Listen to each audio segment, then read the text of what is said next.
দর্শক, আজ দুপুর থেকে ঢাকা আলিয়া মাদ্রাসায় ছাত্রদল এবং শিবিরের মধ্যে এক ধরনের সংঘর্ষের ঘটনা ঘটেছে এবং সেই সংঘর্ষের যে উত্তপ্তকর পরিস্থিতি, সেই পরিস্থিতি এখনো চলমান। দর্শক, স্বাগত জানাচ্ছি বাংলা ট্রিবিউনের ফেসবুক লাইভ থেকে। আমি রবিন যুক্ত হয়েছি আপনাদের সাথে। যেমনটা বলছিলাম আপনাদের, যে আজ দুপুর নাগাদ যে ঢাকা আলিয়া মাদ্রাসা রয়েছে, এখানে ছাত্রদল এবং ছাত্র শিবির তাদের মধ্যে এক ধরনের সংঘর্ষের ঘটনা ঘটেছে এবং সংঘর্ষ কিন্তু ব্যাপক উত্তপ্তকর পরিস্থিতি এখানে সৃষ্টি হয়েছিল এবং এখনো উত্তপ্তকর পরিস্থিতির মধ্যেই রয়েছে। সেই পরিস্থিতি আমরা আপনাদেরকে দেখানোর চেষ্টা করছি, যে যেমনটা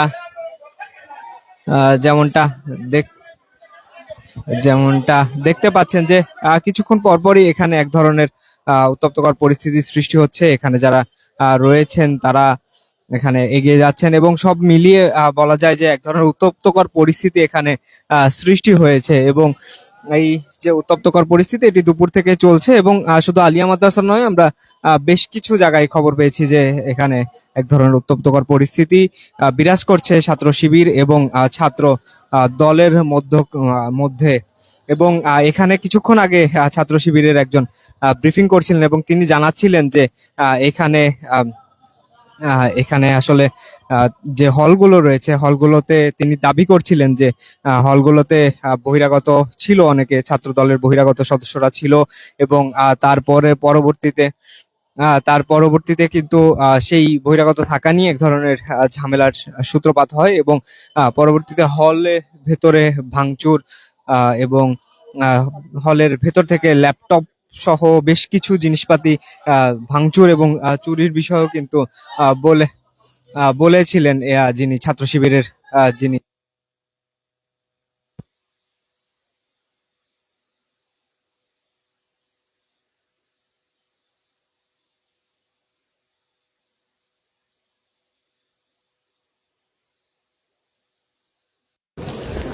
তাদের প্রেক্ষাপট থেকে আসলে জানাচ্ছিলেন যে এখানকার পরিস্থিতি কেমনটা ছিল। এবং তারা দাবি করেছেন যে এখানে যারা ছাত্রদলের সদস্যরা যারা ছিলেন তারা এই মুহূর্তে এখন নেই, তারা দূরে চলে গেছেন এবং শিবিরের পক্ষ থেকে বলা হচ্ছিল যে তারা বহিরাগত, তারা এখানকার কেউ নয় এবং দীর্ঘদিন অছাত্র অবস্থায়ও এখানে তারা থাকছিলেন এবং তার পরিপ্রেক্ষিতে এক ধরনের সংঘর্ষের সূত্রপাত হয়। এবং এখন যে রাস্তাটি, আলিয়ার পাশের যে রাস্তা রয়েছে, পুরো রাস্তাটি আসলে এখন যে ছাত্র শিবিরের সদস্য যারা রয়েছেন তাদের দখলে রয়েছে এবং পুরো রাস্তার শুরু থেকে শেষ শুধুমাত্র ছাত্র শিবিরের যে সকল সদস্যরা রয়েছে তারাই এখানে অবস্থান নিয়েছে। এবং সেই চিত্রটি আপনাদের দেখাচ্ছিলাম, যে এখানে কিন্তু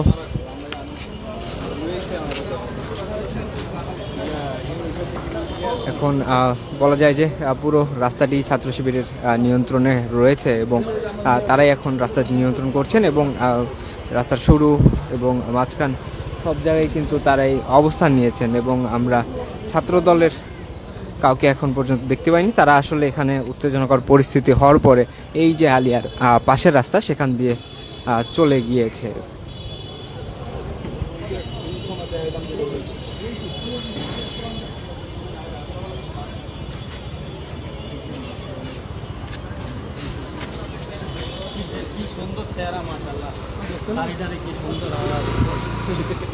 সন্ত্রাসী করে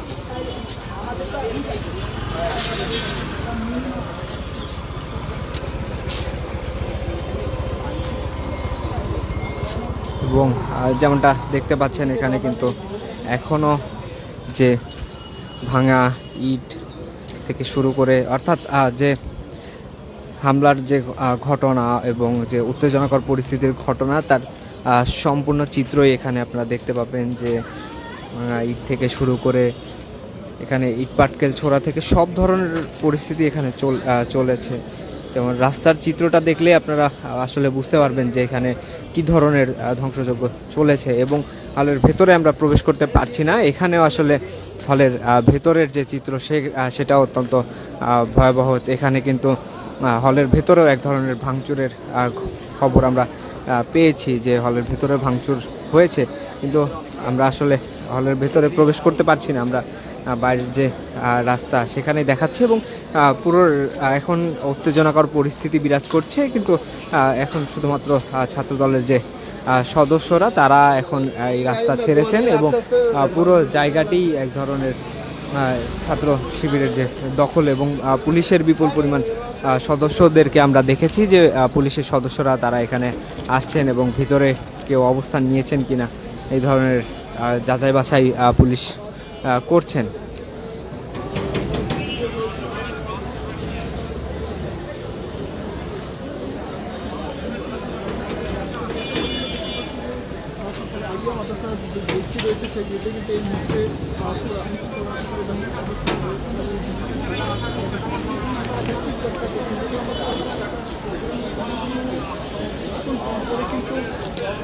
হ্যাঁ, যেমনটা দেখছেন যে পুলিশ কিন্তু তার তৎপরতা চালিয়ে যাচ্ছে, কিন্তু তারপরেও এখানে কিছুক্ষণ পরপরই আসলে থেমে থেমে উত্তেজনা বিরাজ করছে, এবং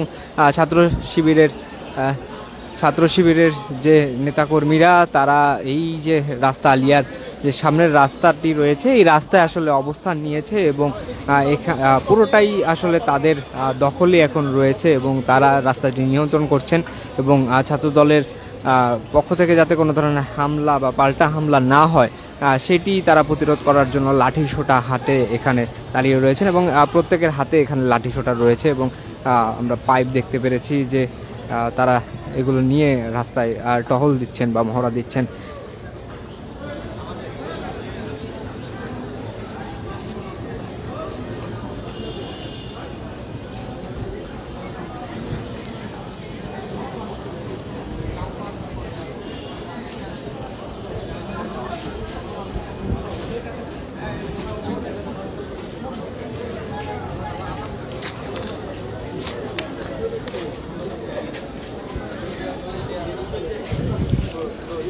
তো দর্শক, আমাদের সাথে যুক্ত থাকার জন্য অসংখ্য ধন্যবাদ আপনাদের।